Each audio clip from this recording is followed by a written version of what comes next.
Hey everyone, my name is Andrew Coyle, and I'm here with my team Vincent Bello, Larry Lee, and Jared Schneider, and we decided to do our project on wireless COVID contact tracing.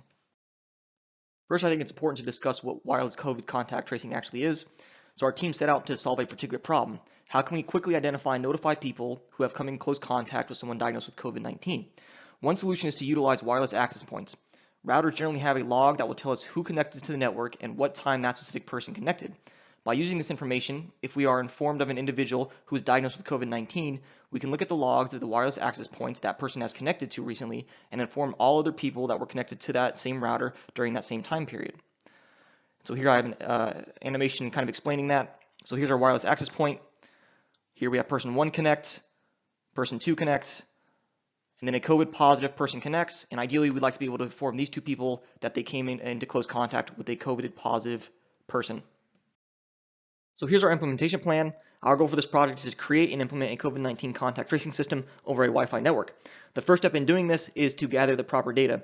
So we want to gather this data either using Wireshark to sniff all the packets, or read logs straight off the router, or we want to attach a hub to the router to intercept all outgoing traffic. Ideally, we would like to read logs straight off the router, but that's just going to depend on if we can get those logs or not. And then the specific data we're looking for is we're looking for MAC addresses. So what we want to do is we want to monitor MAC addresses of the source of all packets leaving the network.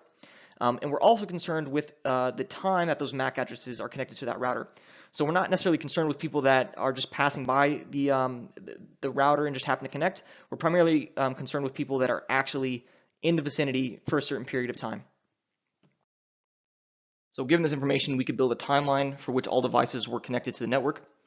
And then to go along with this, we're going to have a program that is responsible for sorting through all the packets. And then given a MAC address belonging to someone who was diagnosed with COVID-19, this program will be able to go through and sort through all the MAC addresses and find out who else was connected to that same router at that same time.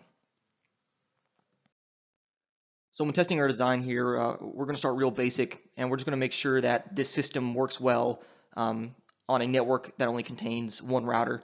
And we're going to use our home networks for that. The plan here is that we're just going to connect various devices, such as cell phones and laptops, maybe tablets, to this router.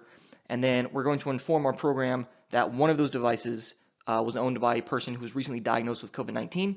And our program should then sort through all the MAC addresses and find all the devices that were connected to the network at the same time.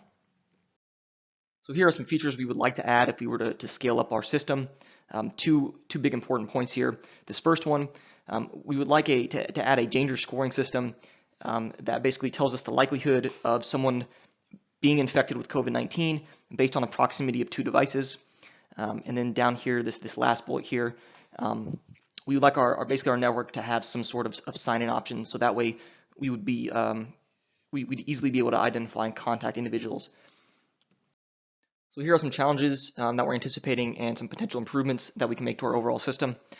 Two important points into the challenge section here. First, how do we accurately measure distance of two people within the same room, or two people using the same wireless access point? And then how do we notify these two users? And then for the improvements, one of the big things here is if we could use GPS data, then that'll fix our accuracy of distance. That concludes our presentation. Thanks to everyone for listening in.